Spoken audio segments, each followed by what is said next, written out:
ನಮಸ್ಕಾರ. ಅವರ ತಾಲೂಕಿನ ಎಲ್ಲ ಬಂಧುಗಳೇ, ನಾನು ರಾಜಶೇಖರ್ ಶೇರಿಕರ್ ಖಾನಾಪುರ. ಇವತ್ತಿನ ದಿವಸ ತಮ್ಮ ಮುಂದೆ ಒಂದು ವಿಚಾರವನ್ನು ತೆಗೆದುಕೊಂಡು ನಾನು ಬರ್ತಾ ಇದ್ದೀನಿ. ಏನಪ್ಪ ಅಂತಂದರೆ, ನನಗೆ ಬಹಳಷ್ಟು ದಿನಗಳಿಂದ ಈ ಆಲೋಚನೆ ತಲೆಯಲ್ಲಿ ಬರ್ತಾ ಇತ್ತು. ಅದಕ್ಕೋಸ್ಕರವಾಗಿ ಬಂದಿರತಕ್ಕಂಥ ಆಲೋಚನೆನ ಹೊರಹಾಕಬೇಕು ಅನ್ನುವಂಥ ಒಂದು ಉದ್ದೇಶದಿಂದ ಈ ವಿಡಿಯೋನ ಮಾಡ್ತಾ ಇದ್ದೀನಿ.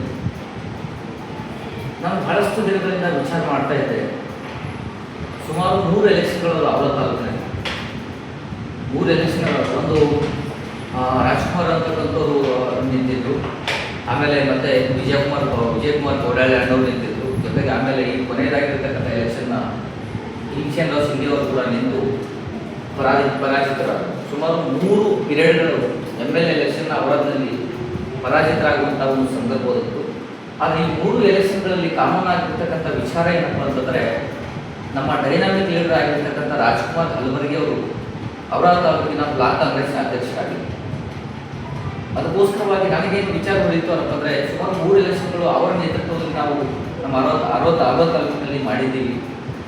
ಈಗ ಹೊಸದಾಗಿ ನನಗೆ ಆಲೋಚನೆ ಏನಂತಂದರೆ, ರಾಜ್ಕುಮಾರ್ ಹಲಬರ್ಗಿ ಅವ್ರನ್ನ ಪ್ರಮೋಷನ್ ಮಾಡಿಬಿಟ್ಟು ಜಿಲ್ಲಾ ಕಮಿಟಿಗೆ ಕಳಿಸ್ಬಿಟ್ಟು ಅವರ ತಾಲೂಕಿನಲ್ಲಿ ಒಂದು ಹೊಸ ಯುವಕರಾಗಿರ್ತಕ್ಕಂಥ ಬೇರೆ ಯುವ ಮುಖಾನ ಅಂತಂದರೆ ಹೇಗಿರುತ್ತೆ ಅನ್ನುವಂಥ ವಿಚಾರನ ನಮ್ಮ ಮುಂದೆ ಇಡ್ತಾ ಇದ್ದೀನಿ. ಯಾಕಂತಂದರೆ ಯಾವಾಗಲೂ ರಾಜಕೀಯದಲ್ಲಿ ಬದಲಾವಣೆ ಆಗ್ತಾ ಇತ್ತು. ಯಾವ ರೀತಿಯಾಗಿ KPCCಯಲ್ಲಿ ಬದಲಾವಣೆ ಆಯಿತು, ಯಾವ ರೀತಿಯಾಗಿ ಮುಖ್ಯಮಂತ್ರಿಗಳು ಬದಲಾವಣೆ ಆಯಿತು, ಆ ರೀತಿ ನಮ್ಮ ತಾಲೂಕಿನಲ್ಲಿ ಕೂಡ ಯಾವುದೇ ಯಾರೇ ಆಗಿರ್ಬೋದು, ಯಾವ ಸಮಾಜದವರಾಗಿರ್ಬೋದು, ಅದು SC ಆಗಿರ್ಬೋದು, ST ಆಗಿರ್ಬೋದು, OBC ಆಗಿರ್ಬೋದು, ಲಿಂಗಾಯತ ಕಮ್ಯುನಿಟಿಯಿಂದ ಆಗಿರ್ಬೋದು, ಮರಾಠದಿಂದ ಆಗಿರ್ಬೋದು, ಯಾವುದೇ ಕಮ್ಯುನಿಟಿಯಿಂದ ತಾವು ಆಯ್ಕೆ ಮಾಡಿದ್ರು ಕೂಡ ಒಬ್ಬ ಯುವಕರನ್ನು ಮತ್ತು ಯಾವಾಗಲೂ ಜನಪರವಾಗಿ ಸಭೆಗಳು, ಸಮಾರಂಭಗಳು ಮತ್ತು ನಡೀತಕ್ಕಂಥ ಎಲ್ಲ ಚಟುವಟಿಕೆಗಳು ತಾಲೂಕಿನಲ್ಲಿ ಮುಟ್ಟಿಸ್ತಕ್ಕಂಥ ಜನಗಳಿಗೆ ಕಾರ್ಯಕರ್ತರಿಗೆ ಹುರಿದುಂಬಿಸುವಂಥ ಒಂದು ನಿಟ್ಟಿನಲ್ಲಿ ಒಬ್ಬ ಸಾಮಾನ್ಯ ಕಾರ್ಯಕರ್ತರನ್ನ ತಾವು ಬ್ಲಾಕ್ ಕಾಂಗ್ರೆಸ್ ಅಧ್ಯಕ್ಷರಾಗಿ ನೇಮಕ ಮಾಡಿದರೆ ಮತ್ತೆ ಅವರಲ್ಲಿ ಒಂದು ಹೊಸ ಹುರುಪನ್ನು ನಾವು ತರಬಹುದು ಅಂತಕ್ಕಂಥ ಮಾತನ್ನು ನನಗೆ ಅನಿಸ್ತು. ಆ ಅನಿಸಿಕೆನ ಈ ವಿಡಿಯೋ ಮೂಲಕ ಹಂಚ್ಕೊಳ್ಬೇಕು ಅಂತಕ್ಕಂಥದ್ದು ನನ್ನ ಬೇರೆ ಯಾವ ಉದ್ದೇಶವೂ ಇಲ್ಲ. ಅಂದರೆ ಬಹಳಷ್ಟು ಸುಮಾರು 15-16 ವರ್ಷಗಳಿಂದ ರಾಜ್ಕುಮಾರ್ ಹಲಬರ್ಗಿ ಅವರು ಭಾಳ ಒಳ್ಳೆಯ ರೀತಿಯಾಗಿರ್ತಕ್ಕಂಥ ಕೆಲಸ ಕಾರ್ಯಗಳನ್ನು ಅವರ ತಾಲೂಕಿನಲ್ಲಿ ಮಾಡಿದ್ದಾರೆ. ಒಳ್ಳೆಯ ಕಾರ್ಯಕರ್ತರಿಗೆ ರೆಸ್ಪಾನ್ಸ್ ಮಾಡುವಂಥ ಕೆಲಸಗಳನ್ನು ಮಾಡಿದ್ದಾರೆ. ಆದರೆ ಈಗ ಸ್ವಲ್ಪ ಬದಲಾವಣೆ ಮಾಡಿಬಿಟ್ಟು ಹೊಸ ಹುಡುಗರು, ಹೊಸ ಸಭೆಗಳು, ಹೊಸ ರೀತಿಯಾಗಿ ಪಕ್ಷವನ್ನು ಕಟ್ಟುವಂಥ ನಿಟ್ಟಿನಲ್ಲಿ ನಾವು ಕೆಲಸವನ್ನು ಮಾಡ್ಬೋದು. ಅದಕ್ಕೋಸ್ಕರವಾಗಿ ರಾಜಶೇಖರ್ ಶೇರಿಕರ್ ಆಗಿರ್ತಕ್ಕಂಥ ನಾವು ನನ್ನ ಅನಿಸಿಕೆನ, ನನಗೆ ಅಭಿವ್ಯಕ್ತಿ ಸ್ವಾತಂತ್ರ್ಯ ಇರೋದ್ರಿಂದ ನಾನು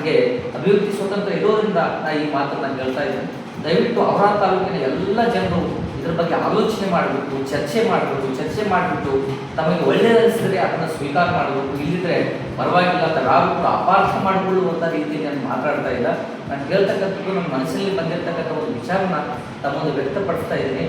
ದಯವಿಟ್ಟು ತಾವೆಲ್ಲರೂ ಇದ್ರ ಬಗ್ಗೆ ಯೋಚಿಸಬೇಕು ಅಂದರೆ ತಮ್ಮಲ್ಲಿ ಕಳಕಳಿಯಿಂದ ಮತ್ತೊಮ್ಮೆ ವಿನಂತಿಸ್ಕೊಳ್ತಾ ಈ ವಿಡಿಯೋನ ಮುಗಿಸ್ತಾ ಇದ್ದೀನಿ. ಜೈ ಭೀಮ್, ನಮೋ ಬುದ್ಧಾಯ.